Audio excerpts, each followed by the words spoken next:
भयकथा शापित रक्तरेषा. पिढ्यानपिढ्यांचा शाप. सातायाजवळच्या एका जुन्या वाड्यात देशमुख कुटुंब राहत होतं.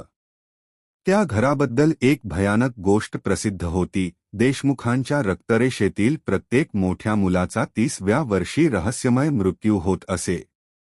सुरुवातीला लोकांनी तो केवळ योगायोग समजला, पण 5 पिढ्या गेल्यानंतरही तोच प्रकार घडत राहिला. प्रत्येक मृत्यूपूर्वी त्या व्यक्तीला रात्री एक स्वप्न पडायचं. रक्ताने माखलेली एक स्त्री, काळे डोळे आणि थरकाप उडवणारा आवाज. तुझं रक्त माझं आहे, आता तू माझा आहेस. आता त्या घरात राहणारा आदित्य देशमुख 30 वर्षांचा होणार होता. त्यालाही तेच स्वप्न पडू लागलं. दररोज रात्री त्याच्या खोलीच्या भिंतींवर रक्तासारखे लाल डाग दिसत आणि सकाळी गायब होत. घाबरून त्याने वाड्यातील जुनी कागदपत्रं शोधायला सुरुवात केली. त्याला एक धक्कादायक रहस्य सापडलं. सुमारे 200 वर्षांपूर्वी त्याच्या पूर्वजांनी गावातील एका निरपराध स्त्रीवर चेटूक केल्याचा खोटा आरोप करून तिला जिवंत जाळलं होतं.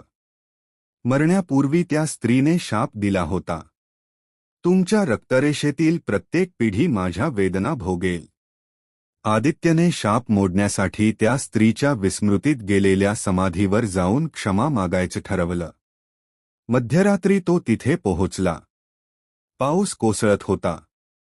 त्याने डोळे मिटून क्षमा मागितली. अचानक त्याच्या मागून कुजबुज ऐकू आली. खूप उशीर झाला आहे. तो वळला आणि त्याच्या समोर तीच रक्ताने माखलेली स्त्री उभी होती. तिचे काळे डोळे त्याच्याकडे रोखलेले होते. जमिनीवरून काळ्या सावल्या उठल्या आणि आदित्यला वेढू लागल्या. दुसऱ्या दिवशी सकाळी गावक्यांना समाधीजवळ आदित्यचा मृतदेह सापडला. पण खरी भीती तेव्हा सुरू झाली. आदित्यच्या मृतदेहाच्या हातात एक चिठ्ठी होती. त्यावर रक्ताने लिहिलं होतं, शाप संपलेला नाही, रक्तरेषा अजून जिवंत आहे. आणि त्या दिवशी आदित्यच्या पत्नीला कळलं. ती गरोदर होती.